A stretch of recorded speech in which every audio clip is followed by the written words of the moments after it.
किसी एपी का पहला पद 7, सार्व अंतर 2 और अंतिम पद 55 है तो पदों की संख्या को अभिकलित कीजिए।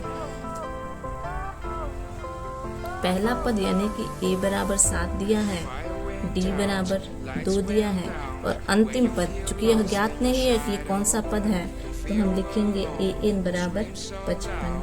तो पदों की संख्या ज्ञात करना है यानी कि कितने पद हैं, यानी कि n का मान हमें निकालना है। तो हमारे पास an बराबर 55 दिया हुआ है तो हम लिखेंगे an बराबर 55। अब an का सूत्र क्या होता है, a plus n minus 1 into D बराबर 55। तो a का मान हमारे पास कितना दिया हुआ है 7, n का मान हमें ज्ञात करना है और d का मान 2। तो 7 प्लस 2n माइनस 2 बराबर 55। तो 7 में से 2 जाएगा, 5 प्लस 2n बराबर 55। इस 5 को हम इस तरफ भेज देंगे तो 2n बराबर 55 माइनस 5 बराबर 50 आ जाएगा। n बराबर क्या हो जाएगा 50/2 25, n बराबर 25। तो हम कहेंगे कि पदों की संख्या कितनी है, पदों की संख्या 25 है। हमारा अगला प्रश्न है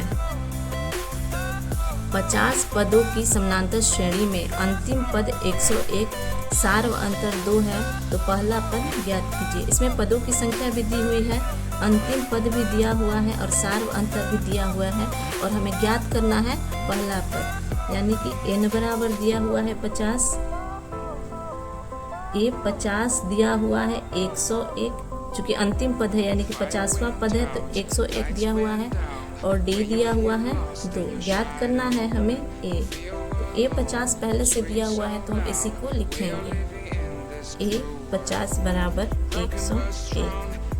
तो a 50 के लिए हम क्या लिखेंगे a प्लस 49d, क्या लिखेंगे a प्लस 49d बराबर 101। क्योंकि a का मान हमें ज्ञात करना है और d का मान दिया हुआ है 2, a प्लस 49 गुने 2 बराबर 101। a प्लस 49 को 2 से गुना करेंगे तो यह 98 आ जाएगा और 98 को हम बराबर के उस तरफ भेजेंगे तो यह 101 में से घट जाएगा तो कितना आ जाएगा, यह 3 आ जाएगा। तो a बराबर 3 यानी कि हमारा पहला पद क्या है 3। हमारा अगला प्रश्न है 51 पदों के किसी एपी में अंतिम पद 254, पहला पद 4 तो पदांतर लिखिए। यानी कि पदों की संख्या दी हुई है n बराबर 51, अंतिम पद यानी कि a 51 बराबर 254, पहला पद यानी कि a बराबर 4 तो पदांतर यानी कि हमें क्या निकालना है, d ज्ञात करना है। तो a 51 दिया हुआ है तो हम इसे ही लिखेंगे a 51 बराबर 254। a 51 को हम क्या लिखेंगे a प्लस 50d बराबर 254। a हमारा दिया हुआ है 4 प्लस 50d बराबर 254। इस 4 को हम बराबर के उस तरफ भेज देंगे तो 50d बराबर 254 माइनस 4 हो जाएगा। यानी कि 50d बराबर 254 में से 4 जाएगा तो 250 आएगा। तो इसलिए d बराबर क्या हो जाएगा 250/50 जो कि 5 बार में कट जाएगा। तो हमारा d कितना आ गया, तो यही है पदांतर 5 है।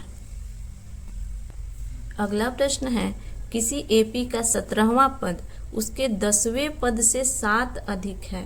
17वां पद 10वें पद से कितना अधिक है 7, तो हम लिखेंगे ये 17 किसके बराबर है ए 10, 10वें पद से कितना अधिक है 7 अधिक है तो इसमें हम 7 जोड़ देंगे यानी कि ए 17 10वें पद से 7 अधिक है। तो अब ए 17 को हम क्या लिख सकते हैं ए प्लस 16d और ए 10 को a plus 9d plus 7। a plus 9d को बराबर के इस तरफ लाएंगे a plus 16D minus A minus 9D बराबर क्या आ गया 7। यहाँ पे प्लस ए, यहाँ पे माइनस ए, और 16D और 9D तो घटेगा तो कितना आ जाएगा 7D और बराबर 7। तो D बराबर क्या आ जाएगा 7/7 कट के 1, तो D बराबर 1, यानी कि पदांतर कितना है 1 है।